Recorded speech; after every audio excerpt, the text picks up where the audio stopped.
എത്രയോ ഉയർന്ന സ്ഥാനത്തെത്തിയിട്ട് പോലും അവർ പലപ്പോഴും പല ട്രാപ്പിൽ കുരുങ്ങിപ്പോകുന്നതും ജീവിതം അതോടെ അസ്തമിക്കുന്നതും നമ്മൾ കാണാറുണ്ട്. ലോക നേതാക്കന്മാരെ കാണുന്നുണ്ട്, സാധാരണ വ്യക്തിത്വങ്ങളുടെ നമ്മൾ കാണാറുണ്ട്. ഞാൻ ആരുടെയും ഈ ഒരു ചാപ്റ്ററിൽ പേരെടുത്ത് പറയാൻ ആഗ്രഹിക്കുന്നില്ല, കാരണം അതൊരു പോസിറ്റിവിറ്റി അല്ലല്ലോ.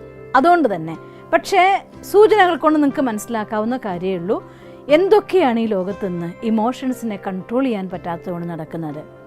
അത് പറയുമ്പോൾ ആദ്യം നമുക്ക് മനസ്സിലാക്കേണ്ട കാര്യമുണ്ട്. ഇമോഷൻസ് എന്ന് വെച്ചാൽ എന്താ? മലയാളത്തിൽ സംവേദന ശക്തി എന്ന് നമുക്ക് പറയാം.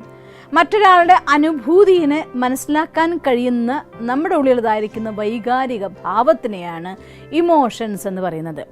നമുക്കതിന് ഡെഫിനിഷൻ നോക്കിക്കഴിഞ്ഞാൽ ഇമോഷൻസ് എന്ന് പറയാം.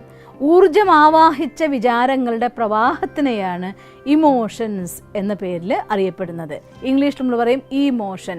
ഇലക്ട്രിക്കലി ചാർജ്ഡ് ആയിരിക്കുന്ന മോഷൻസ് അഥവാ സങ്കല്പധാര പ്രവാഹം, അതിൻ്റെ പേരാണ് ഇമോഷൻസ് എന്ന് പറയുന്നത്. നമ്മുടെ ഉള്ളിൽ ഇമോഷൻസിനെ കൺട്രോൾ ചെയ്യാൻ സാധിച്ചാൽ മാത്രമാണ് ഒരു മനുഷ്യന് ജീവിതത്തിൽ ഹാപ്പിനെസ് മെയിൻറ്റെയിൻ ചെയ്യാനായിട്ട് സാധിക്കൂ.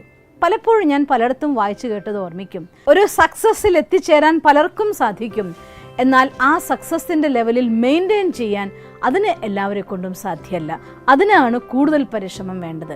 ഉയരങ്ങളിൽ എത്താൻ ഒരു പക്ഷെ സാധിച്ചായിരിക്കും, ആ എത്തിയ ഉയരങ്ങളെ നിലനിർത്തിക്കൊണ്ടു പോകണമെന്നുണ്ടെങ്കിൽ അതിന് നമുക്ക് നല്ല ഹാർഡ് വർക്ക് തന്നെ അത്യാവശ്യമാണ്. ആ നിലനിർത്തുന്നതായിരിക്കുന്ന അവസ്ഥയിൽ നമ്മുടെ മനസ്സിലുണ്ടാവേണ്ടതായിരിക്കുന്ന ഊർജത്തിൻ്റെ പ്രവാഹം, ആ ഊർജത്തിൻ്റെ പ്രവാഹം പോസിറ്റീവാണോ നെഗറ്റീവാണോ എന്നതിൻ്റെ ആധാരത്തിലാണ് ജീവിതത്തിൻ്റെ കളർ തന്നെ വരുന്നത്. ഈ ഇമോഷൻസ് എന്താണ് നമുക്ക് ആവശ്യം ജീവിതത്തിൽ പറയുമ്പോൾ, ജീവിതത്തിൽ മനുഷ്യനായി ജനിച്ചതിൻ്റെ സുഖം നമ്മൾ അനുഭവിക്കുന്നത് തന്നെ ഈ ഇമോഷൻസ് കാരണം കൊണ്ട് തന്നെയാണ്. മറ്റൊരു ഭാഷ പറഞ്ഞാൽ ജീവിതത്തിൻ്റെ കളറാണ്, വർണ്ണങ്ങളാണ് ഇമോഷൻസ് എന്ന് പറയുന്നത്. ഒരിക്കലും പ്രകടിപ്പിക്കപ്പെടാത്തതായിരിക്കുന്ന ഒരു സ്നേഹം അതാർക്കും വേണ്ടല്ലോ. പറയില്ലേ, പ്രകടിപ്പിക്കാത്ത സ്നേഹം എന്തിനു വേണം എന്ന്. അതുകൊണ്ട് നമ്മുടെ മനസ്സിനുള്ളിൽ നിന്ന് സ്നേഹമാണെങ്കിലും